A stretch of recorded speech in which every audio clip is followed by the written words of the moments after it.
Dans les coins les plus reculés de notre système solaire, Uranus, la géante glacée, et Neptune sont des planètes indomptables. Recouvertes de brouillard, elles sont impétueuses et imprévisibles.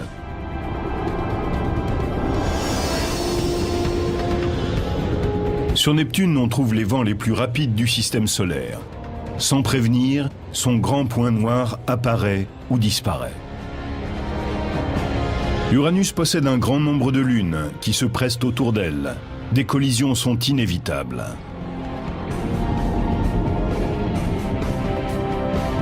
Et la plus controversée des planètes lointaines n'est plus acceptée. Pourquoi Pluton a-t-elle été exclue ? L'homme qui a éliminé Pluton prépare ses explications pendant que nous étudions les planètes extérieures.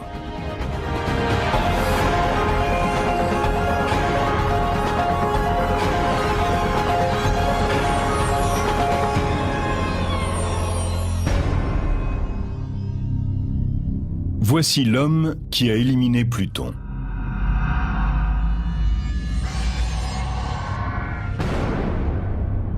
On devait s'y attendre.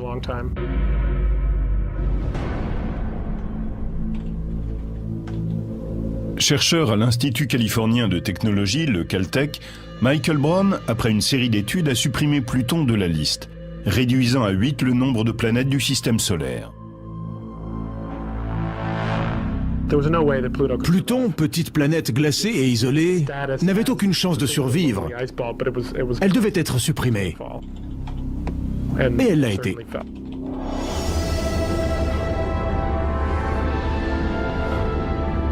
Pluton a toujours été considéré comme une planète à part. C'est la plus petite avec toute proportion gardée, la plus grosse lune.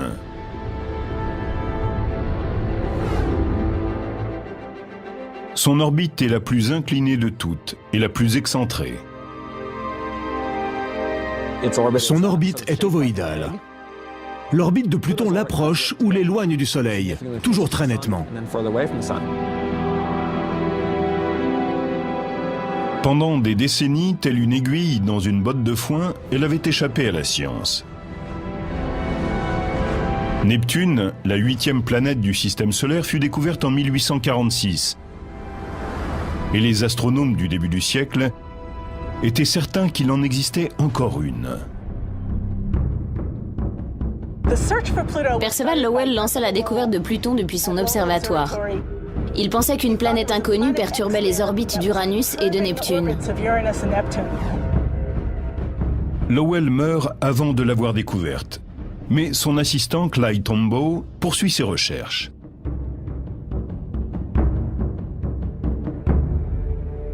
En 1930, Tombaugh, alors âgé de 24 ans, photographie un objet en faveur de la thèse de Lowell.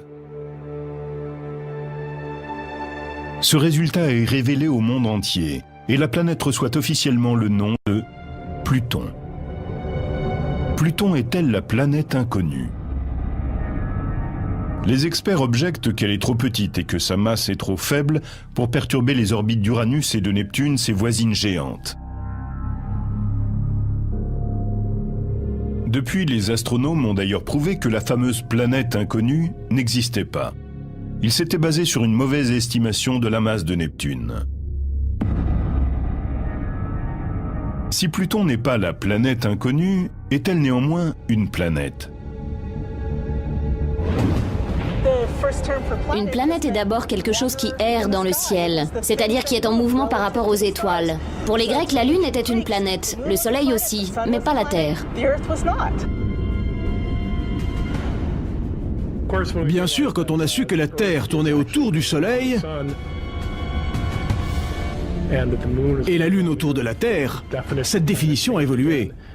La Terre est devenue une planète, le Soleil et la Lune ont été éliminés de la liste, il en restait donc 6. Puis on a découvert Uranus, Neptune, cela faisait donc 7, puis 8. On pensait que Pluton, plus petite que la Lune, était de la taille de Mars. C'est ainsi que Tombaugh, un jour, a découvert la 9e planète. Personne ne s'est posé de questions. Ne sachant comment nommer cette petite boule étrange et isolée, on l'a appelée planète.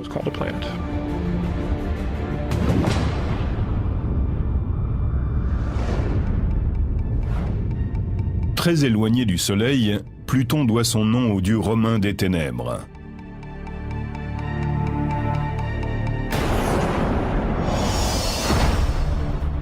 Au moment où elle est le plus proche de la Terre, elle en est encore à plus de 4 milliards de kilomètres. Son diamètre est d'environ 2400 kilomètres, soit la moitié des États-Unis. Sa révolution autour du Soleil dure 248 ans. Un jour sur Pluton est l'équivalent de 6,5 sur la Terre. Un homme de 68 kilos n'en pèse plus que 5.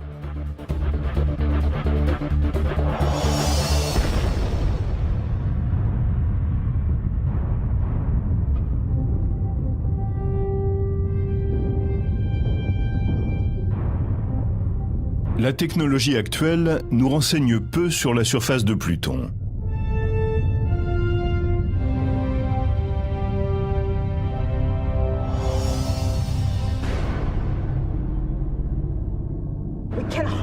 Pluton est très difficile à observer. Même avec le télescope spatial Hubble, on obtient une image de quelques pixels seulement. À certains endroits, elle est noire comme du charbon. À d'autres, elle scintille comme de la neige.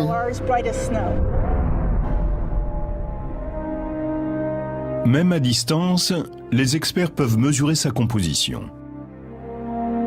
Les parties brillantes de son sol seraient composées de 3 sortes de glace.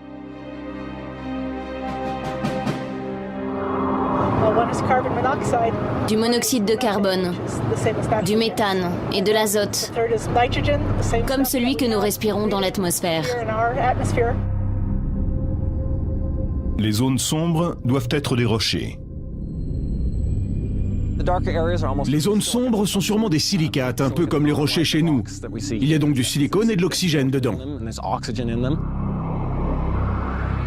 Nous sommes dans les montagnes rocheuses du parc national du Colorado, entourées de neige et de rochers, comme sur Pluton.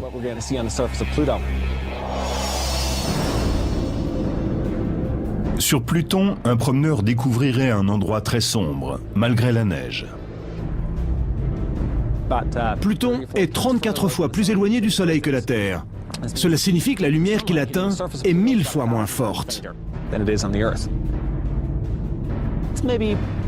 C'est un peu comme si l'on se trouvait la nuit sous la faible lueur d'un réverbère. On arrive à lire, mais ce sera plus facile avec une torche frontale. Son éloignement du Soleil en fait un des lieux les plus froids du système solaire, avec une température de moins 195 degrés.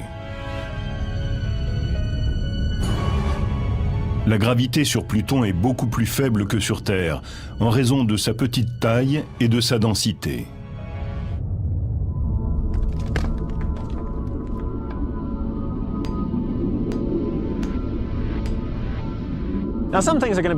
Par contre, si vous aimez l'escalade, sur Pluton, ce sera plus facile.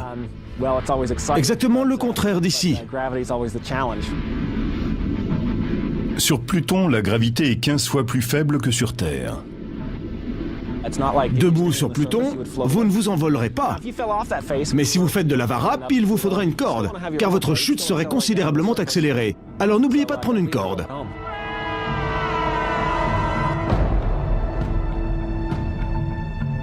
Les chercheurs rêvent de gratter le sol de Pluton et de recueillir des échantillons, car dans ces roches se cache un pan entier de l'histoire du système solaire.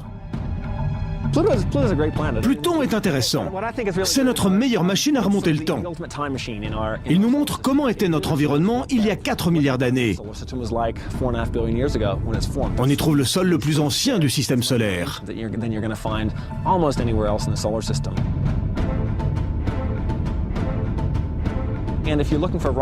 Vous ne trouverez jamais sur Terre un rocher vieux de 4 milliards d'années, car la Terre se recycle continuellement. Le mouvement des plaques tectoniques aspire ces matériaux dans le manteau et les volcans les recrachent à la surface. C'est pour ça que la surface de la Terre est plus jeune que celle de Pluton.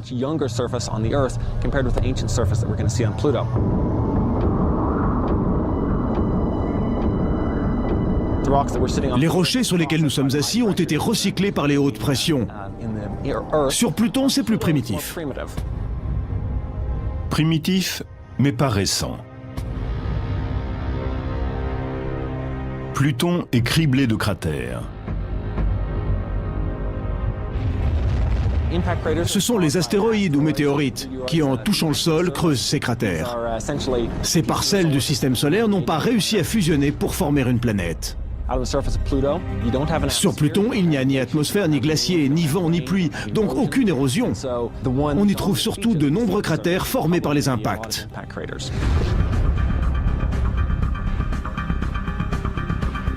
La surface grêlée de Pluton se transforme lorsque son orbite s'approche du Soleil. Cet apport de chaleur provoque l'évaporation partielle des gaz gelés et donne naissance à une atmosphère éphémère. Quand Pluton s'éloigne du Soleil, les gaz gèlent et retombent au sol.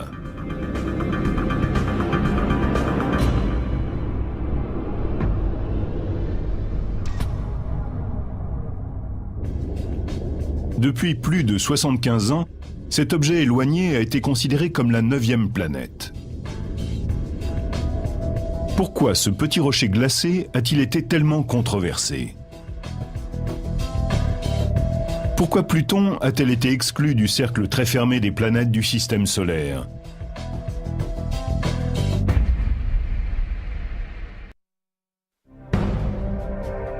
La remise en question de son affectation a commencé dans ce bureau tranquille du campus de Caltech à Pasadena. Mais l'astronome Michael Brown n'a jamais voulu éliminer une planète. Avec le télescope de l'observatoire du mont Palomar qui mesure 121 cm, il cherche un objet de la taille de Pluton au fond du système solaire.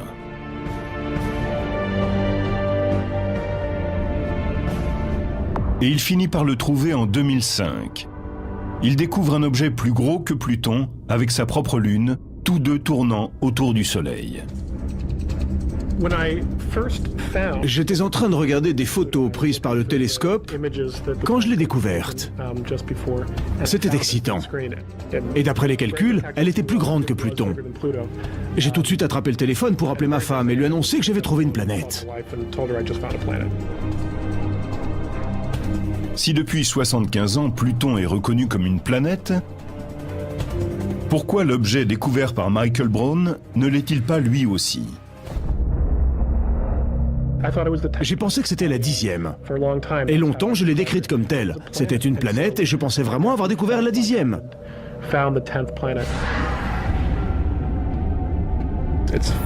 Elle est plus grosse que Pluton de 5% et probablement constituée des mêmes matériaux.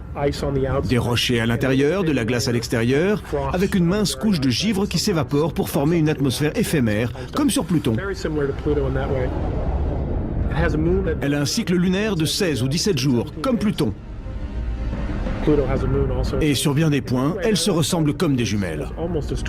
Comme si la petite ayant mangé un peu plus que sa sœur était devenue un peu plus grosse.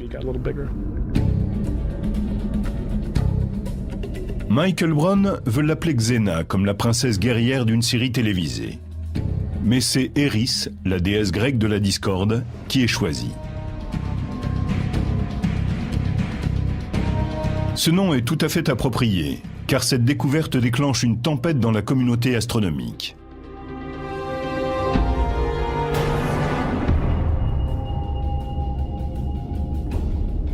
La définition du mot planète est âprement discutée. Eris deviendra-t-elle la 10e planète, ou tous les objets de la taille de Pluton seront-ils renommés? Le sujet est débattu en 2006 lors de la conférence de l'Union internationale des astronomes à Prague. Et un vote permet, pour la première fois, de définir scientifiquement le mot planète. Ceux qui sont pour la résolution 6A, définissant une nouvelle catégorie d'objets transneptuniens, dont Pluton est le prototype, levez la main. Nous préconisons d'affecter Pluton et les autres objets transneptuniens à une catégorie spéciale. On n'a rien décidé pour Pluton, malgré ces nouveaux éléments qui auraient dû la rendre moins intéressante. C'est la découverte d'Eris et d'autres objets de grande taille dans la ceinture de Kuiper qui ont justifié ce débat parmi les chercheurs. La ceinture de Kuiper est une zone près de Pluton d'une largeur de 5,6 milliards de kilomètres. On y trouve des centaines d'objets glacés, le premier ayant été découvert en 1992.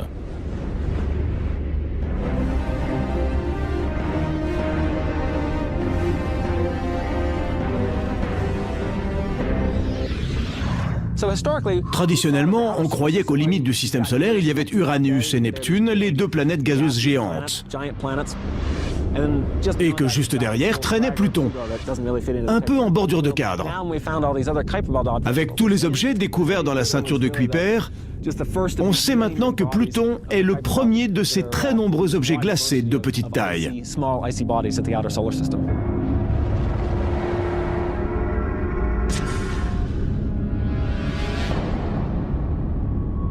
La conférence de l'Union internationale des astronomes, par ce vote, définit ainsi le mot planète, objet sphérique gravitant autour du Soleil sans aucun corps sur sa trajectoire.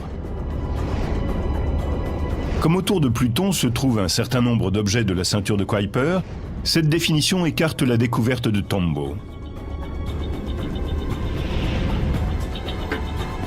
Le règne de Pluton a duré 75 ans, mais il est à présent terminé. Notre système solaire est dorénavant constitué de 8 planètes. Pluton et Eris sont classés dans les planètes naines.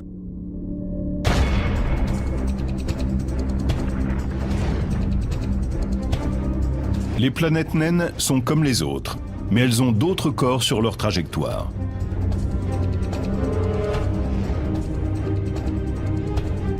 Selon la nouvelle définition, Cérès, le plus gros astéroïde du système solaire, devient aussi une planète naine.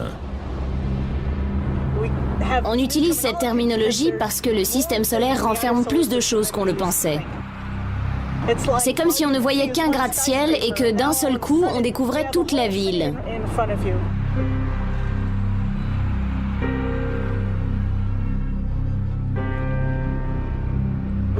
Nous avons maintenant une ville entière remplie d'objets célestes.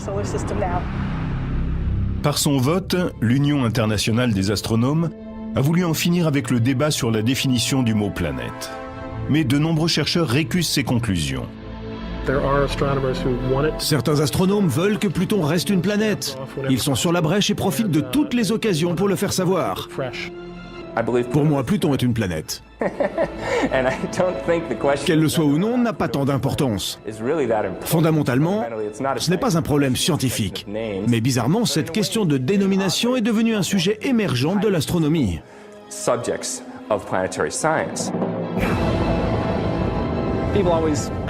On se demande toujours si Pluton est une planète ou pas. Aucune frontière ne dit que de ce côté c'est une planète et pas de celui-là. C'est comme le rapport entre une pierre et un caillou. Le besoin de définir ce mot est plus une question sociologique que scientifique.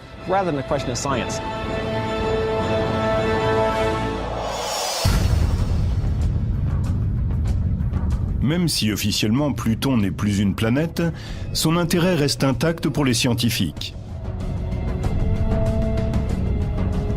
Pendant que l'on votait à Prague, le vaisseau de la NASA, New Horizon, était déjà en route pour explorer ce monde lointain. Il sera le premier vaisseau spatial à atteindre Pluton. L'expédition sur Pluton a changé de but. Ce n'est plus cet objet unique, mais toute une série qu'il doit étudier. Le New Horizon doit rapidement atteindre Pluton pour étudier son atmosphère, car la prochaine occasion ne se présentera que 2 siècles plus tard.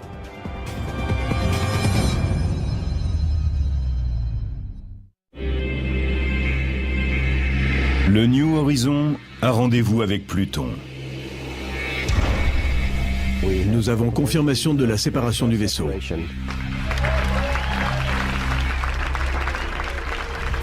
Pour les scientifiques, c'est une véritable course contre le temps. Car quand Pluton s'éloigne du Soleil, il commence sa saison d'hiver de 62 ans.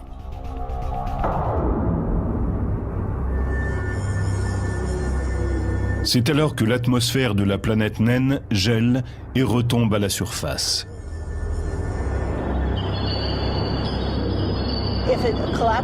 Si elle retombe trop, la recherche chimique perdra de son intérêt. Nous voulons connaître la température, la composition, la structure et les vents de son atmosphère.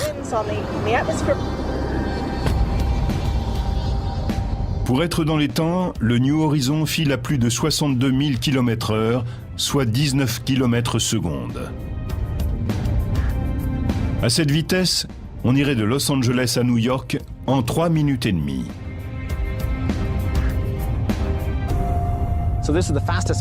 C'est le vaisseau le plus rapide jamais lancé depuis la Terre. Il a mis 6 heures pour aller de la Terre à la Lune, alors que les astronautes d'Apollo ont pris 2 jours pour effectuer le même trajet.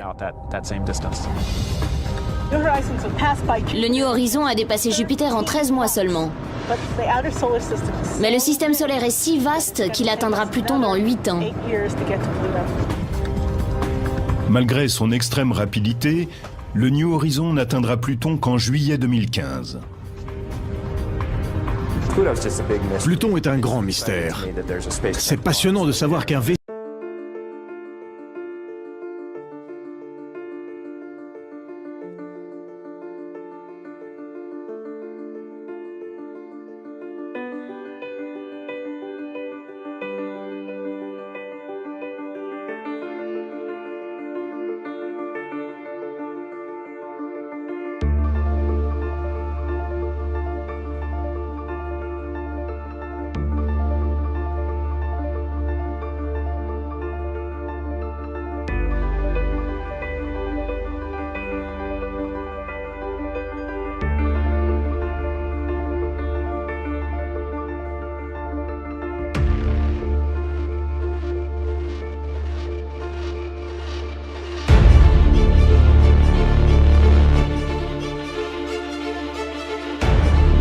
est en route vers elle.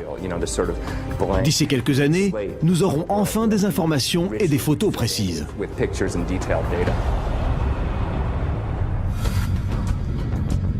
À 6 milliards 4 millions de kilomètres de Pluton, Uranus est d'un bleu marbré hypnotisant. Sa beauté est différente de celle des autres planètes. C'est une boule géante, au contour flou. Elle est bleu pâle dans l'obscurité spatiale, d'un bleu étonnant sur une surface sans aspérité. Elle paraît irréelle, comme créée par un spécialiste des effets spéciaux. Car comment peut-on avoir une telle couleur sur une sphère géante presque parfaite?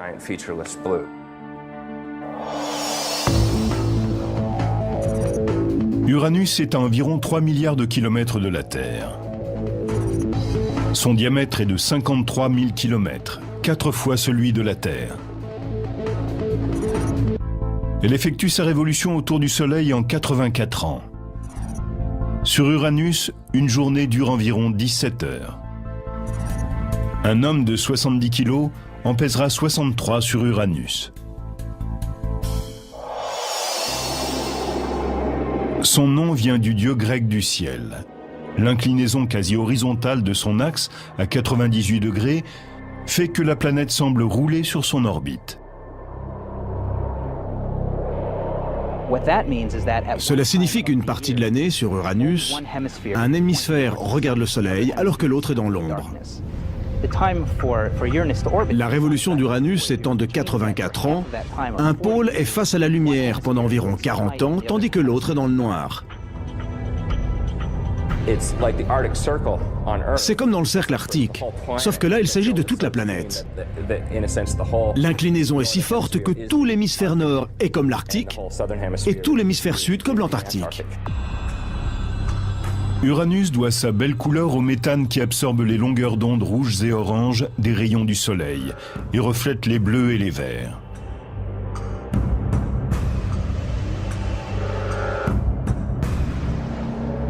Et cette apparence de douceur vient du brouillard qui l'entoure, comme dans les grandes villes.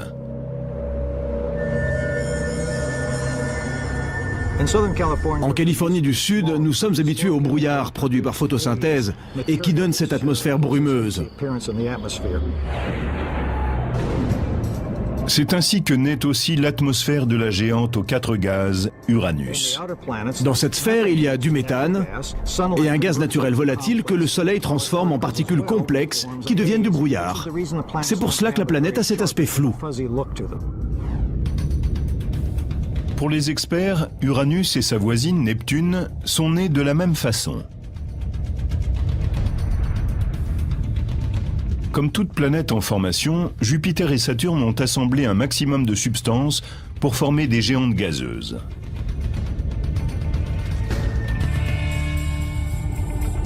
En grandissant, les orbites de Jupiter et de Saturne ont déstabilisé tout le système planétaire. Le dynamisme de leur interaction a expulsé Uranus et Neptune au fond du système solaire, où elles ont absorbé de nombreux objets glacés. À l'origine, elles contenaient beaucoup de gaz. Et au cours de leur formation, elles ont capturé des matières glacées et des rochers. Cette enveloppe d'hydrogène et d'hélium, et aussi de méthane et d'azote, entre autres, renferme beaucoup de matériaux glacés. Ce sont ces noyaux glacés d'Uranus et Neptune qui leur valent le nom de géantes glacées. Mais il ne faut pas croire que ces planètes sont solides et qu'un astronaute pourrait marcher dessus.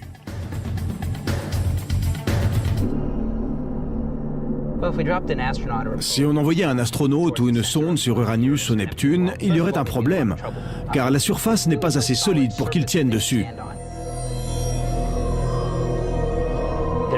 Il y a peut-être un noyau rocheux au cœur de ces planètes, mais l'homme serait écrasé par la pression atmosphérique et la glace liquide.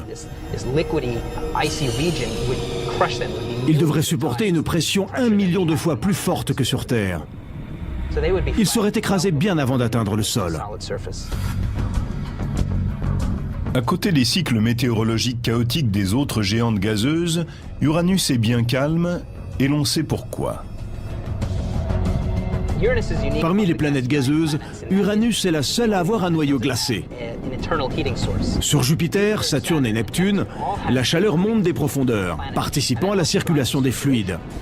C'est pour cette raison que sur ces 3 planètes, on peut observer des bandes parallèles. Sur Uranus, cette source de chaleur n'existe pas.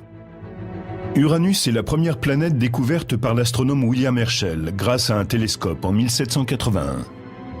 À l'époque, on ne connaissait que 6 planètes visibles à l'œil nu. Herschel aperçoit Uranus pour la première fois à travers un télescope qu'il a fabriqué lui-même. Musicien et opticien professionnel, Herschel était aussi astronome amateur. Il avait les connaissances et la technique nécessaires pour fabriquer les meilleurs télescopes qui soient pour l'époque. La découverte d'Uranus est primordiale, parce que c'est la première planète découverte par télescope. Les anciens ignoraient totalement cette technique. En 1977, les astronomes du vaisseau observatoire Kuiper de la NASA font une autre découverte en dirigeant leur télescope vers Uranus. Ils commencent à observer le passage de la planète devant une étoile, un phénomène courant. Mais quand Uranus s'approche de l'étoile, celle-ci se met à clignoter. 5 fois pendant l'approche, puis plusieurs fois encore quand elle s'éloigne.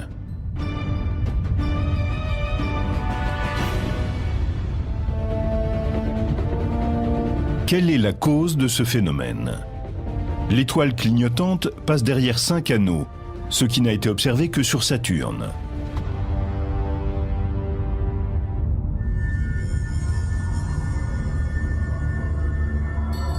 Grâce à d'autres observations depuis la Terre, puis depuis le vaisseau Voyager, la présence des anneaux est confirmée. Et en 2005, grâce au télescope spatial Hubble, on trouve un autre groupe d'anneaux, 2 fois plus éloignés que les précédents.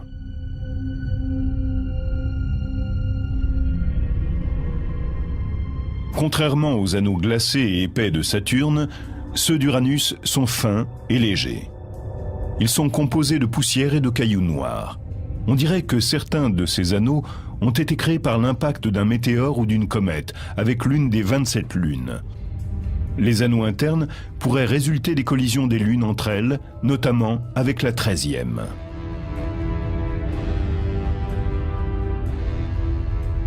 Elles sont nombreuses autour d'Uranus.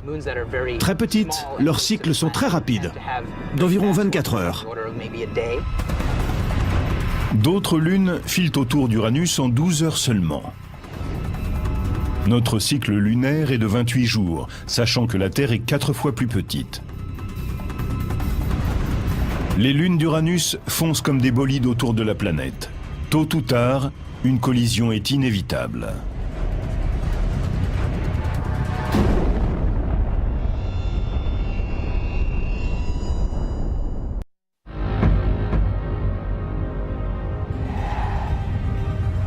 Tout un système de lunes tourbillonne autour d'Uranus. Au cours de la dernière décennie, on a constaté d'importants changements dans leur trajectoire. Les chercheurs pensent qu'un jour, 2 lunes se percuteront certainement. On peut s'attendre à une collision dans 1 ou plusieurs millions d'années. Je pense surtout à Cupid et Belinda, 2 petites lunes aux trajectoires très proches. À quelques kilomètres l'une de l'autre, elles finiront probablement par se percuter sous l'effet de la gravitation.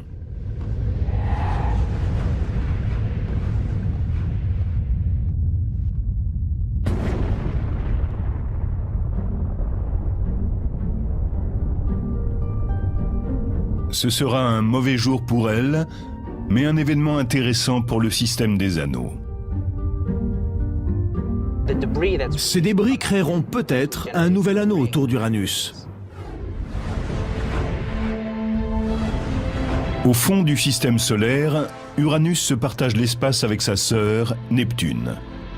Un saphir brille à 4,9 milliards de kilomètres du Soleil. Avec l'exclusion de Pluton, Neptune est devenue la planète du système solaire la plus lointaine. Neptune est le nom du dieu de la mer chez les Grecs.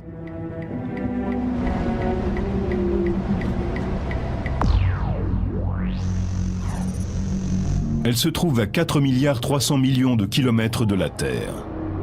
Son diamètre est de 49 000 kilomètres, soit 4 fois celui de la Terre.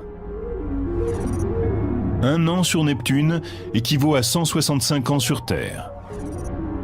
Un jour dure 16 heures. Un homme de 68 kilos y pèserait 76.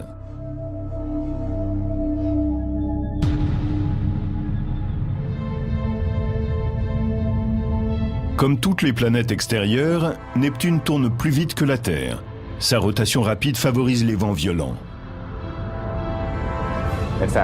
Sur Neptune, les vents sont plus rapides que partout ailleurs.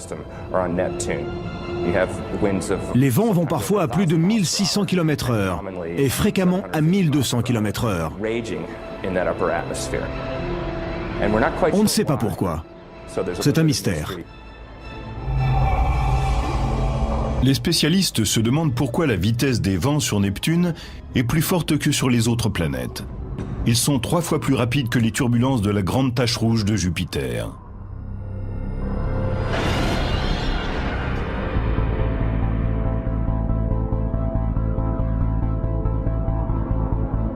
Michael Michna, chercheur au Jet Propulsion Laboratory, étudie les climats des autres planètes. Les vents violents sur Neptune l'intriguent. Si on place une de ces éoliennes sur Neptune, là où les vents soufflent à 1200 km/h, on observera le même mouvement que sur Terre. Mais à l'altitude où les vents soufflent à 1600 km/h, elles ne bougeront pratiquement pas. L'air y est si léger qu'il n'a pas la force de faire tourner le propulseur de la turbine. Il n'y aura donc presque aucun mouvement. Sur les cartes météorologiques terrestres, on voit les hautes et les basses pressions. Ces notions existent aussi sur les planètes extérieures. Mais pour Neptune, on localise plus difficilement ces hautes et basses pressions. Il y a des régions chaudes avec des hautes pressions et d'autres fraîches avec des basses pressions. Ces différences donnent naissance au vent qui souffle des hautes vers les basses pressions.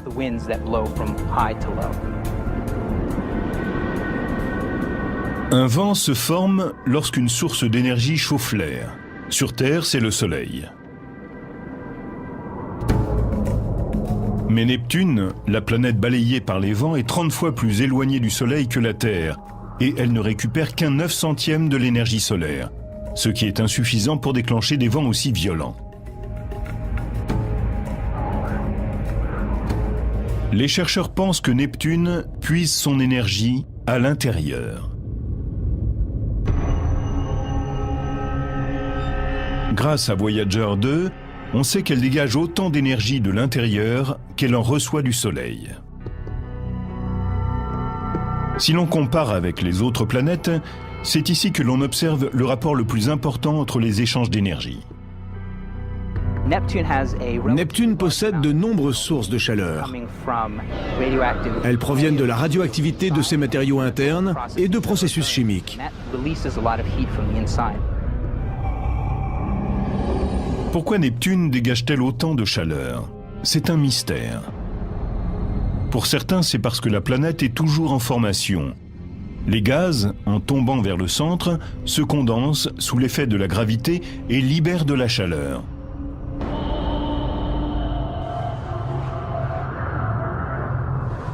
Cette source de chaleur explique aussi la montée des gaz dans l'atmosphère, ce qui entraîne de fascinantes figures nuageuses. Des nuages d'un blanc brillant apparaissent dans l'atmosphère. Il y a différentes régions de bandes brillantes ou sombres à sa surface. On détermine les latitudes à la clarté des zones.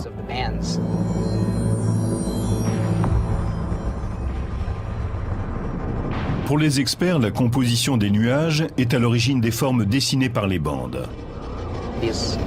Ils sont probablement en méthane et se déplacent très rapidement autour de la planète. Les vents sur Neptune sont différents de tous ceux que nous connaissons. Ce sont des orages géants. Nos orages terrestres sont ridicules à côté.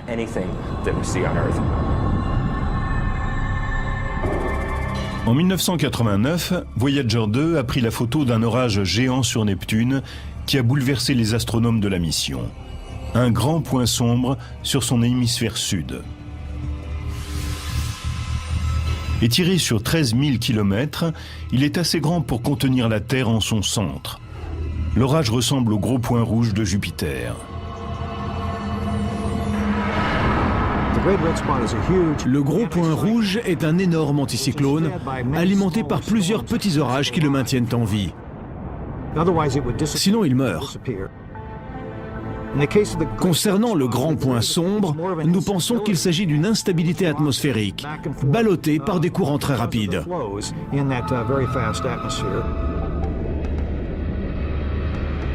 5 ans après la découverte du point sombre, les professionnels ont eu une autre surprise. Le télescope spatial Hubble se tourne vers Neptune et découvre que le plus gros orage de la planète a disparu.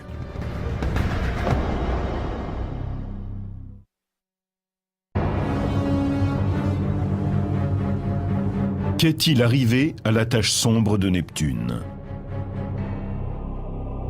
En 5 ans, le plus gros orage de la planète a disparu de l'hémisphère sud de la planète.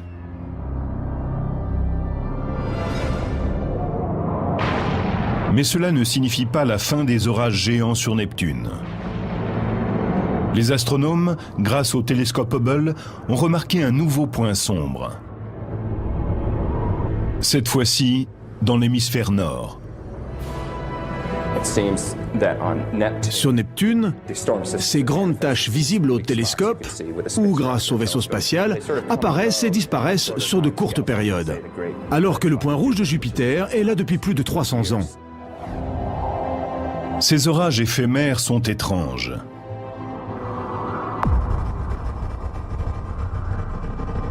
La taille de cette grande tache sombre a varié de plusieurs milliers de kilomètres carrés en 8 jours. Et sa forme a changé également.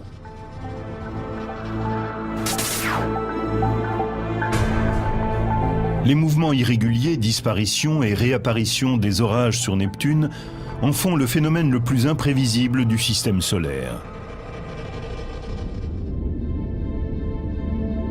Comme ses planètes voisines, le système des lunes de Neptune est complexe. On lui en connaît 13 à ce jour.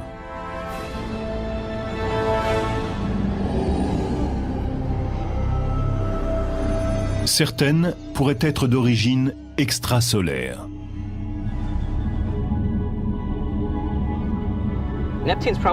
Neptune a dû attirer ses lunes à partir de la matière du système solaire, au-delà des orbites de Pluton et de Neptune. Une foule de petits corps glacés, planétoïdes et autres rochers passent par notre système solaire.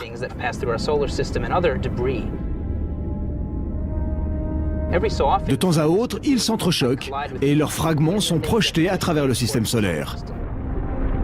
Certains de ces corps glacés se transforment en comètes. Mais si l'un d'eux est poussé dans une certaine direction à un moment précis, il peut être attiré par une planète et devenir une de ses lunes.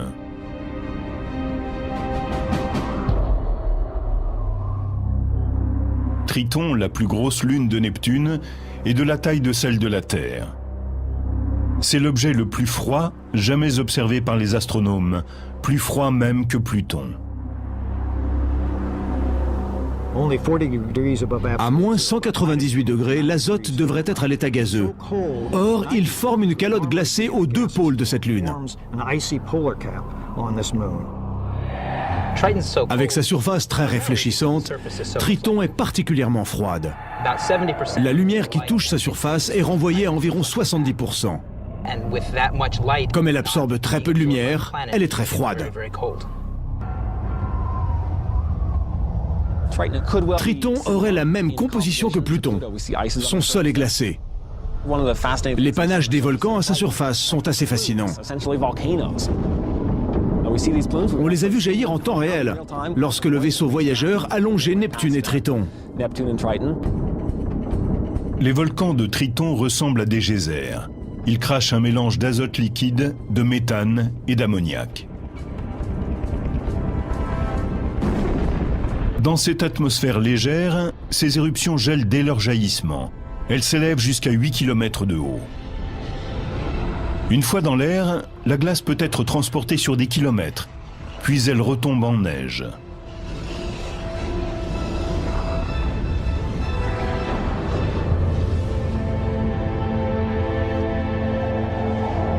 Les chercheurs s'interrogent sur l'activité géologique de Triton et sur les chances de trouver de l'eau, peut-être même chaude, sous sa croûte glacée. Et de plus, théoriquement, là où il y a de l'eau, la vie est possible. Dans ce cas, cette lune de Neptune serait la plus grande découverte de tous les temps.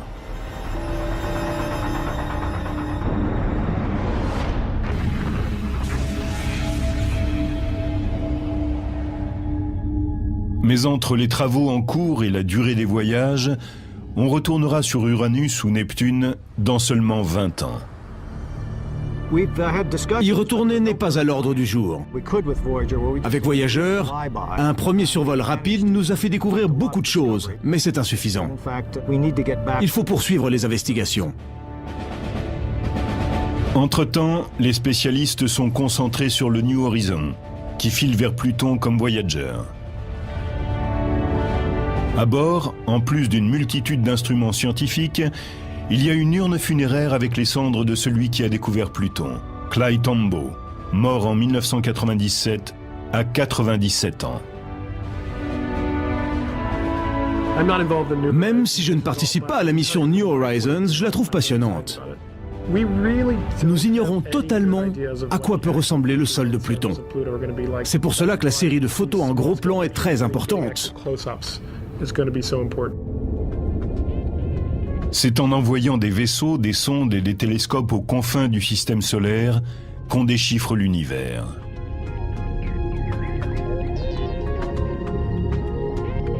Grâce à notre technologie et à notre imagination, ces mondes lointains prennent vie pour nous. Et en les admirant, nous ne pouvons qu'avoir envie d'approfondir encore les mystères de ces gouffres infinis.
Il ne faut pas croire que ces planètes sont solides et qu'un astronaute pourrait marcher dessus.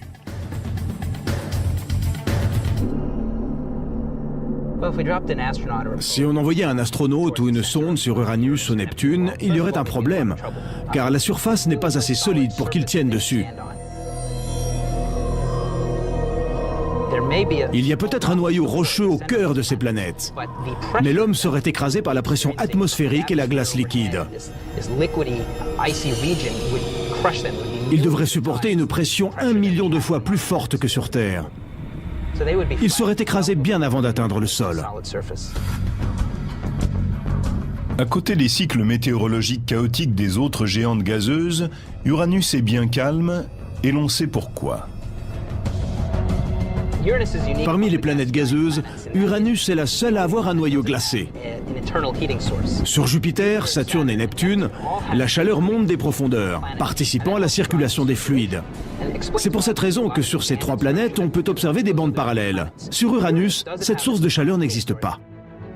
Uranus est la première planète découverte par l'astronome William Herschel grâce à un télescope en 1781.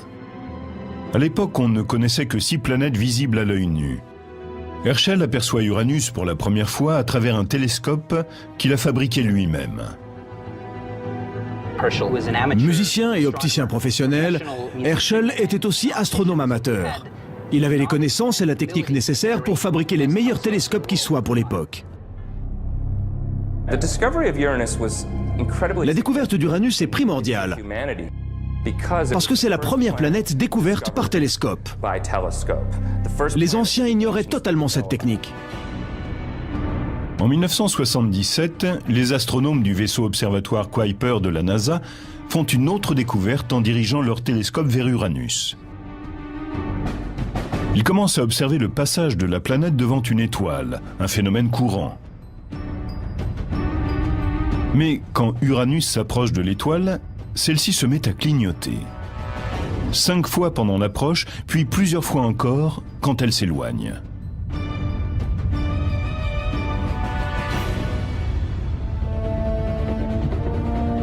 Quelle est la cause de ce phénomène? L'étoile clignotante passe derrière 5 anneaux, ce qui n'a été observé que sur Saturne.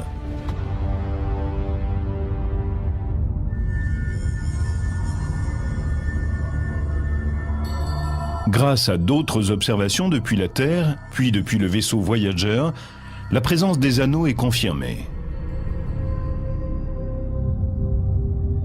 Et en 2005, grâce au télescope spatial Hubble, on trouve un autre groupe d'anneaux. Il cherche un objet de la taille de Pluton au fond du système solaire.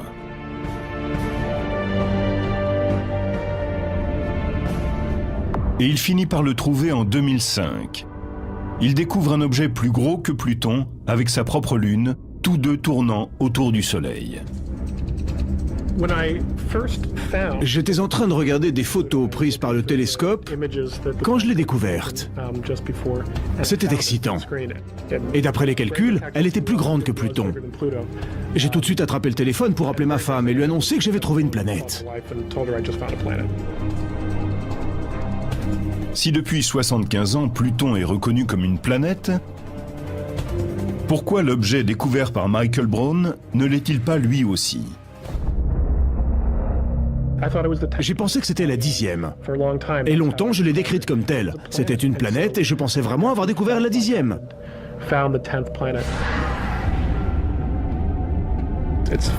Elle est plus grosse que Pluton de 5% et probablement constituée des mêmes matériaux. Des rochers à l'intérieur, de la glace à l'extérieur, avec une mince couche de givre qui s'évapore pour former une atmosphère éphémère, comme sur Pluton. Elle a un cycle lunaire de 16 ou 17 jours, comme Pluton. Et sur bien des points, elles se ressemblent comme des jumelles. Comme si la petite ayant mangé un peu plus que sa sœur était devenue un peu plus grosse. Michael Brown veut l'appeler Xena, comme la princesse guerrière d'une série télévisée. Mais c'est Eris, la déesse grecque de la discorde, qui est choisie. Ce nom est tout à fait approprié, car cette découverte déclenche une tempête dans la communauté astronomique.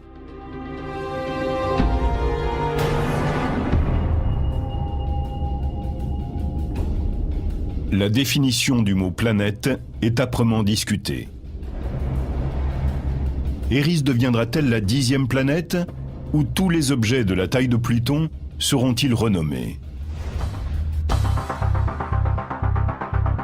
Le sujet est débattu en 2006 lors de la conférence de l'Union internationale des astronomes à Prague.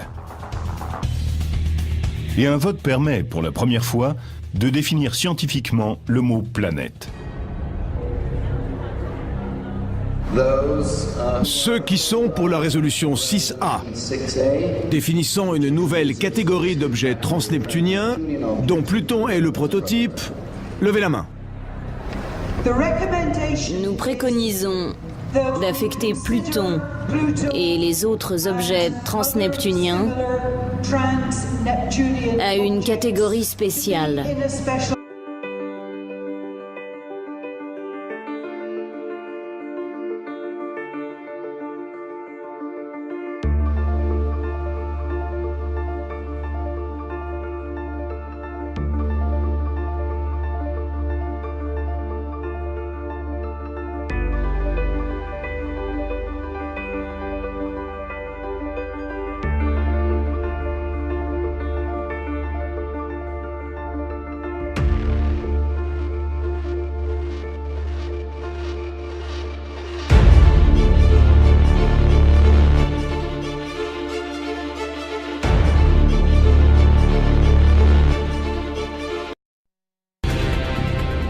Dans les coins les plus reculés de notre système solaire, Uranus, la géante glacée, et Neptune sont des planètes indomptables.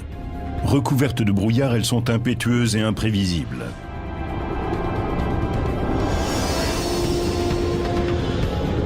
Sur Neptune, on trouve les vents les plus rapides du système solaire. Sans prévenir, son grand point noir apparaît ou disparaît. Uranus possède un grand nombre de lunes qui se pressent autour d'elle. Des collisions sont inévitables.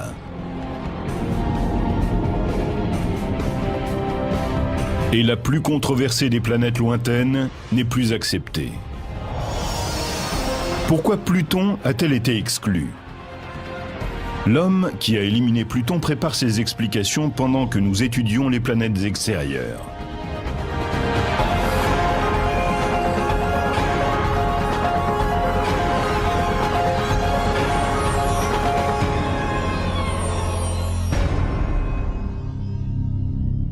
Voici l'homme qui a éliminé Pluton.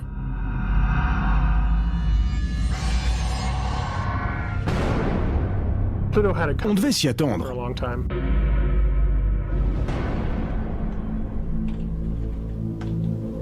Chercheur à l'Institut californien de technologie, le Caltech, Michael Brown, après une série d'études, a supprimé Pluton de la liste, réduisant à 8 le nombre de planètes du système solaire. Pluton, petite planète glacée et isolée, n'avait aucune chance de survivre. Elle devait être supprimée. Et elle l'a été.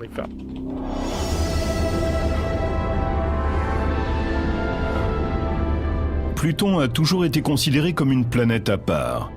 C'est la plus petite avec toute proportion gardée, la plus grosse lune.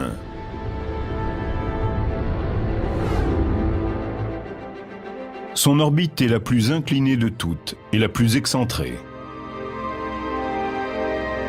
Son orbite est ovoïdale, matériaux. Des rochers à l'intérieur, de la glace à l'extérieur, avec une mince couche de givre qui s'évapore pour former une atmosphère éphémère, comme sur Pluton. Elle a un cycle lunaire de 16 ou 17 jours, comme Pluton. Et sur bien des points, elles se ressemblent comme des jumelles. Comme si la petite ayant mangé un peu plus que sa sœur était devenue un peu plus grosse.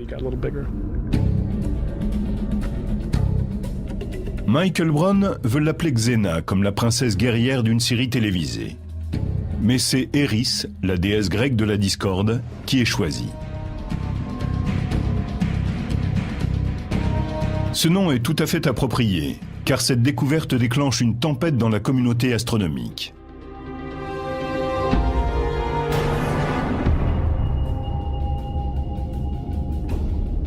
La définition du mot planète est âprement discutée.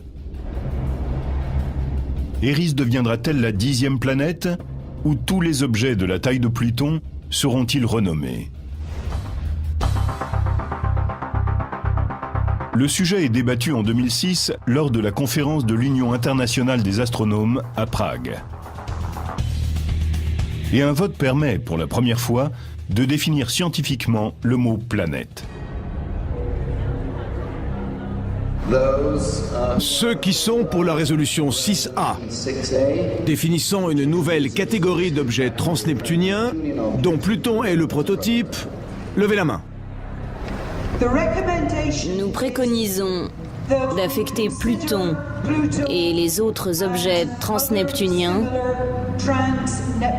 à une catégorie spéciale.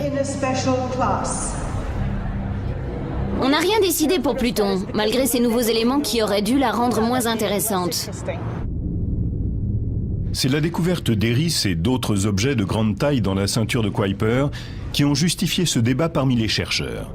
La ceinture de Kuiper est une zone près de Pluton d'une largeur de 5 600 millions de kilomètres. On y trouve des centaines d'objets glacés, le premier ayant été découvert en 1992.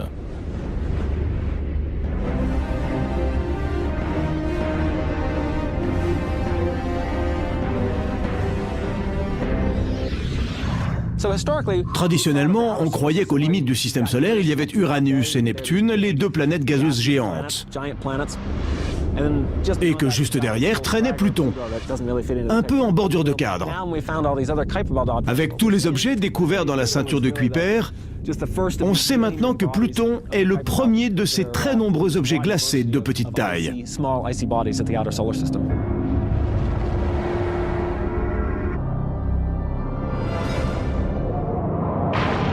Mais cela ne signifie pas la fin des orages géants sur Neptune. Les astronomes, grâce au télescope Hubble, ont remarqué un nouveau point sombre. Cette fois-ci, dans l'hémisphère nord. Sur Neptune, ces grandes taches visibles au télescope, ou grâce au vaisseau spatial, apparaissent et disparaissent sur de courtes périodes. Alors que le point rouge de Jupiter est là depuis plus de 300 ans. Ces orages éphémères sont étranges.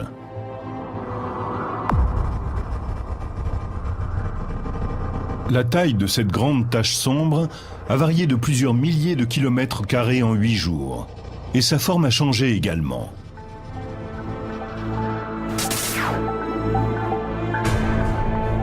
Les mouvements irréguliers, disparition et réapparition des orages sur Neptune en font le phénomène le plus imprévisible du système solaire. Comme ses planètes voisines, le système des lunes de Neptune est complexe. On lui en connaît 13 à ce jour.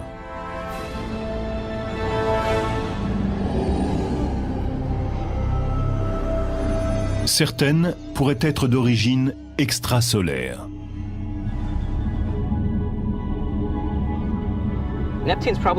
Neptune a dû attirer ses lunes à partir de la matière du système solaire, au-delà des orbites de Pluton et de Neptune.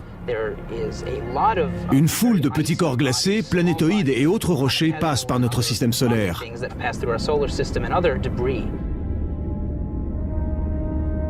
De temps à autre, ils s'entrechoquent et leurs fragments sont projetés à travers le système solaire.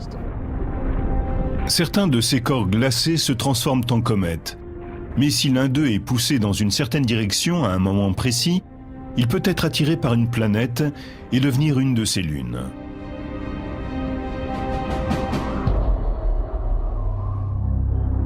Triton, la plus grosse lune de Neptune, est de la taille de celle de la Terre. C'est l'objet le plus froid jamais observé par les astronomes, plus froid même que Pluton. À moins 198 degrés, l'azote devrait être à l'état gazeux. Or, il forme une calotte glacée aux deux pôles de cette lune. Avec sa surface très réfléchissante, Triton est particulièrement froide. La lumière qui touche sa surface est renvoyée à environ 70%. Comme elle absorbe très peu de lumière, elle est très froide. Triton est une zone près de Pluton d'une largeur de 5,6 milliards de kilomètres. On y trouve des centaines d'objets glacés, le premier ayant été découvert en 1992.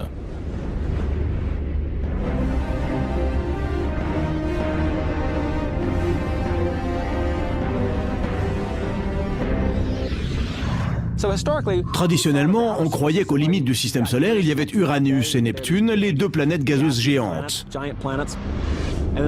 Et que juste derrière traînait Pluton, un peu en bordure de cadre. Avec tous les objets découverts dans la ceinture de Kuiper, on sait maintenant que Pluton est le premier de ces très nombreux objets glacés de petite taille.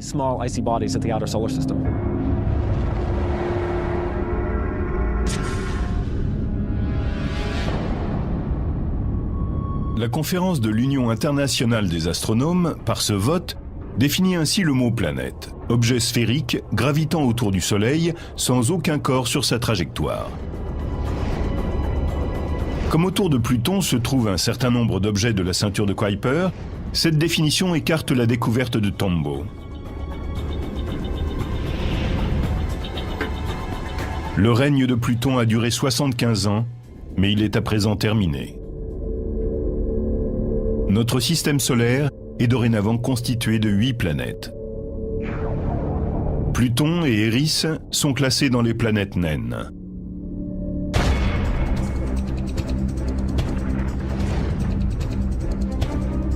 Les planètes naines sont comme les autres, mais elles ont d'autres corps sur leur trajectoire.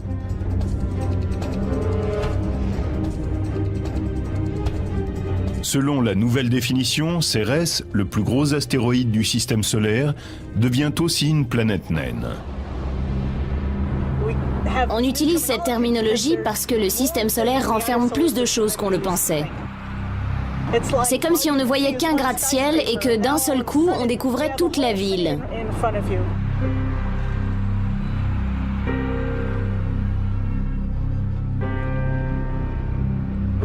Nous avons maintenant une ville entière remplie d'objets célestes. Par son vote, l'Union internationale des astronomes a voulu en finir avec le débat sur la définition du mot planète. Mais de nombreux chercheurs récusent ces conclusions. Certains astronomes veulent que Pluton reste une planète. Ils sont sur la brèche et profitent de toutes les occasions pour le faire savoir.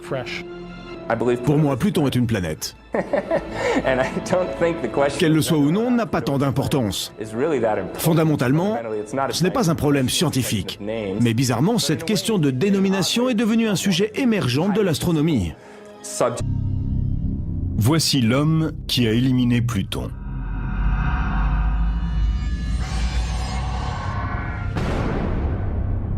On devait s'y attendre.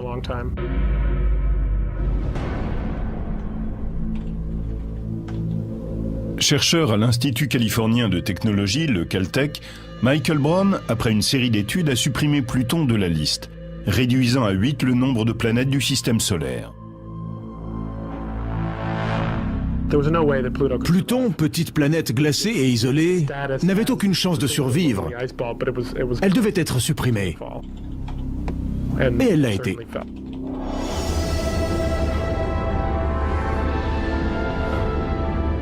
Pluton a toujours été considéré comme une planète à part. C'est la plus petite avec toute proportion gardée, la plus grosse lune.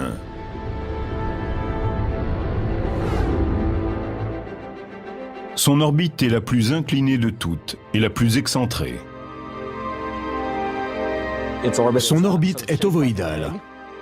L'orbite de Pluton l'approche ou l'éloigne du Soleil, toujours très nettement. Pendant des décennies, telle une aiguille dans une botte de foin, elle avait échappé à la science. Neptune, la 8e planète du système solaire, fut découverte en 1846. Et les astronomes du début du siècle étaient certains qu'il en existait encore une. Percival Lowell lança la découverte de Pluton depuis son observatoire. Il pensait qu'une planète inconnue perturbait les orbites d'Uranus et de Neptune. Lowell meurt avant de l'avoir découverte, mais son assistant Clyde Tombaugh poursuit ses recherches.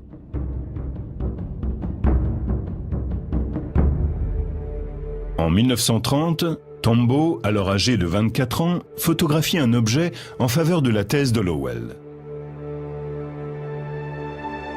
Ce résultat est révélé au monde entier et la planète reçoit officiellement le nom de Pluton. Pluton est-elle la planète inconnue?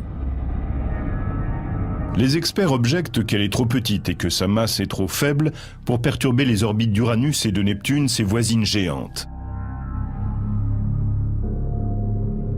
Depuis, les astronomes ont d'ailleurs prouvé que la fameuse planète inconnue n'existait pas. Ils s'étaient basés sur une mauvaise estimation de la masse de Neptune. Si Pluton n'est pas la planète inconnue, est-elle néanmoins une planète? Une planète est d'abord quelque chose qui erre dans le ciel, c'est-à-dire qui est en mouvement par rapport aux étoiles. Neptune possède de nombreuses sources de chaleur. Elles proviennent de la radioactivité de ses matériaux internes et de processus chimiques.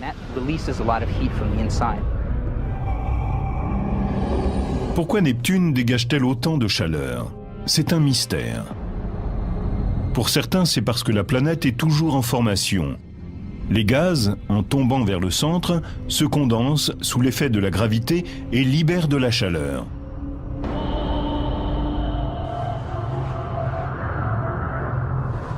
Cette source de chaleur explique aussi la montée des gaz dans l'atmosphère, ce qui entraîne de fascinantes figures nuageuses. Des nuages d'un blanc brillant apparaissent dans l'atmosphère. Il y a différentes régions de bandes brillantes ou sombres à sa surface. On détermine les latitudes à la clarté des zones.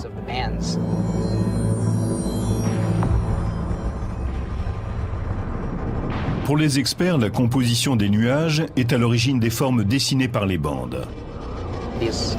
Ils sont probablement en méthane et se déplacent très rapidement autour de la planète. Les vents sur Neptune sont différents de tous ceux que nous connaissons. Ce sont des orages géants. Nos orages terrestres sont ridicules à côté.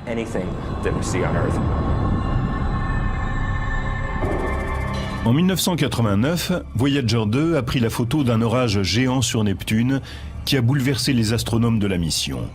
Un grand point sombre sur son hémisphère sud. Étiré sur 13 000 km, il est assez grand pour contenir la Terre en son centre. L'orage ressemble au gros point rouge de Jupiter. Le gros point rouge est un énorme anticyclone alimenté par plusieurs petits orages qui le maintiennent en vie. Sinon, il meurt. Concernant le grand point sombre, nous pensons qu'il s'agit d'une instabilité atmosphérique, ballottée par des courants très rapides.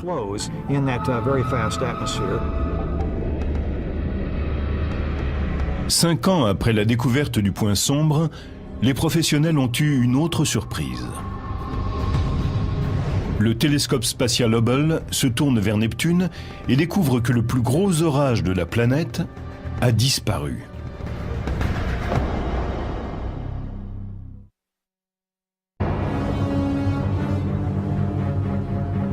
Qu'est-il arrivé à la tache sombre de Neptune ?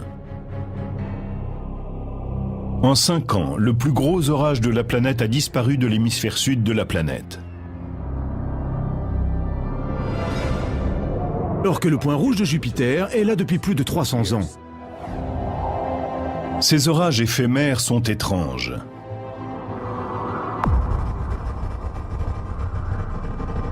La taille de cette grande tache sombre a varié de plusieurs milliers de kilomètres carrés en 8 jours. Et sa forme a changé également.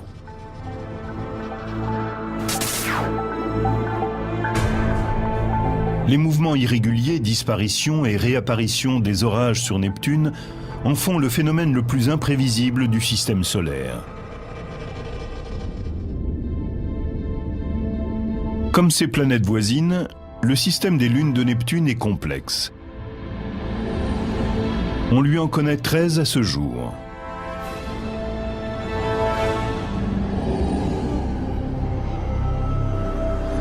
Certaines pourraient être d'origine extrasolaire.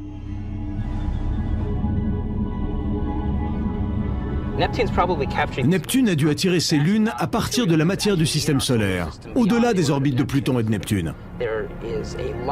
Une foule de petits corps glacés, planétoïdes et autres rochers passent par notre système solaire.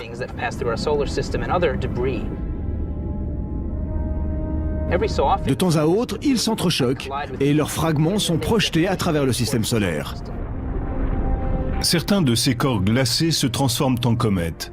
Mais si l'un d'eux est poussé dans une certaine direction à un moment précis, il peut être attiré par une planète et devenir une de ses lunes.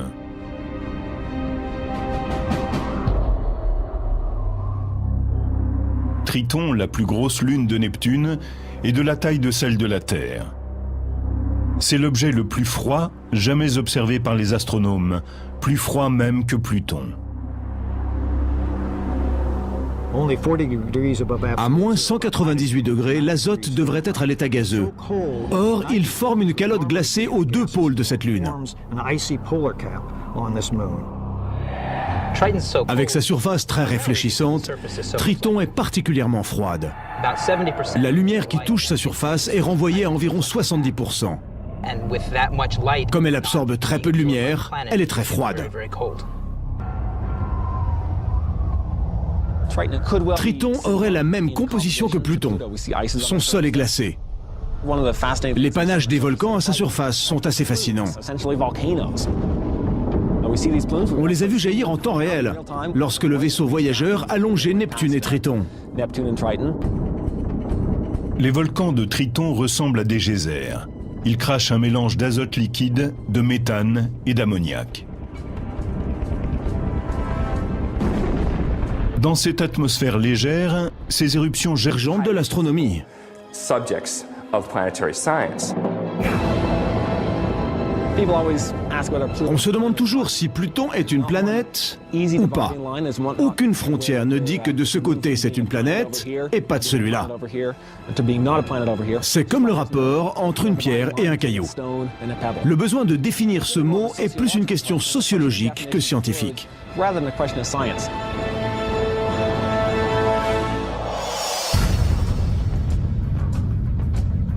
Même si officiellement Pluton n'est plus une planète, son intérêt reste intact pour les scientifiques. Pendant que l'on votait à Prague, le vaisseau de la NASA, New Horizon, était déjà en route pour explorer ce monde lointain. Il sera le premier vaisseau spatial à atteindre Pluton. L'expédition sur Pluton a changé de but. Ce n'est plus cet objet unique, mais toute une série qu'il doit étudier. Le New Horizon doit rapidement atteindre Pluton pour étudier son atmosphère, car la prochaine occasion ne se présentera que 2 siècles plus tard.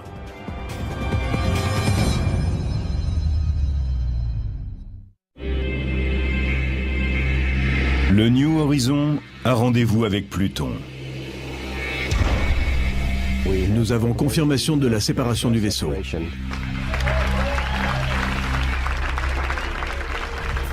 Pour les scientifiques, c'est une véritable course contre le temps.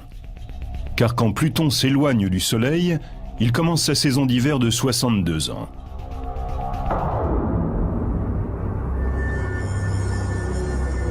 C'est alors que l'atmosphère de la planète naine gèle et retombe à la surface.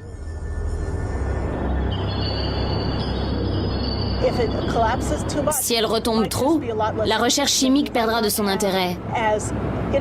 Nous voulons connaître la température, la composition, la structure et les vents de son atmosphère. Pour être dans les temps, le New Horizon file à plus de 62 000 km/h, soit 19 km/s. À cette vitesse, on irait de Los Angeles à New York en 3 minutes et demie. C'est le vaisseau le plus rapide jamais lancé depuis la Terre. Il a mis 6 heures pour aller de la Terre à la Lune, alors que les astronautes d'Apollo ont pris 2 jours pour effectuer le même trajet. Le New Horizon a dépassé Jupiter en 13 mois seulement. Mais le système solaire est si vaste qu'il atteindra Pluton dans 8 ans. 9, Voyager 2 a pris la photo d'un orage géant sur Neptune qui a bouleversé les astronomes de la mission. Un grand point sombre sur son hémisphère sud. Étiré sur 13 000 km, il est assez grand pour contenir la Terre en son centre. L'orage ressemble au gros point rouge de Jupiter. Le gros point rouge est un énorme anticyclone alimenté par plusieurs petits orages qui le maintiennent en vie. Sinon, il meurt.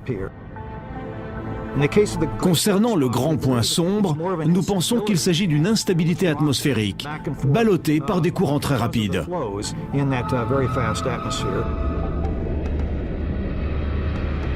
Cinq ans après la découverte du point sombre, les professionnels ont eu une autre surprise.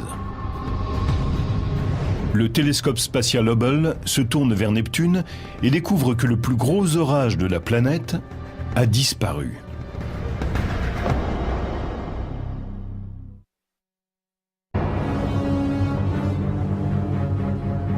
Qu'est-il arrivé à la tache sombre de Neptune ? En 5 ans, le plus gros orage de la planète a disparu de l'hémisphère sud de la planète.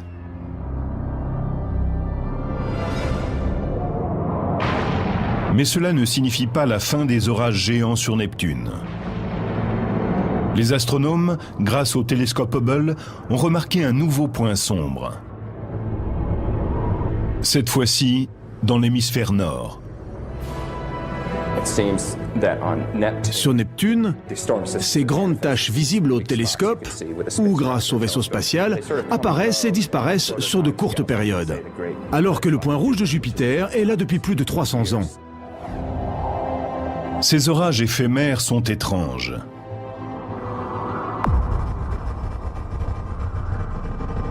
La taille de cette grande tache sombre a varié de plusieurs milliers de kilomètres carrés en 8 jours. Et sa forme a changé également.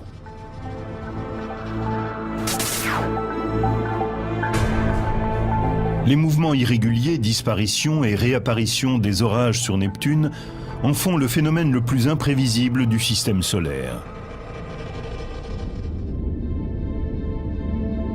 Comme ses planètes voisines, le système des lunes de Neptune est complexe.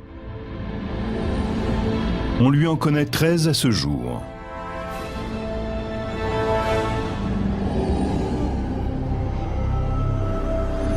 Certaines pourraient être d'origine extrasolaire.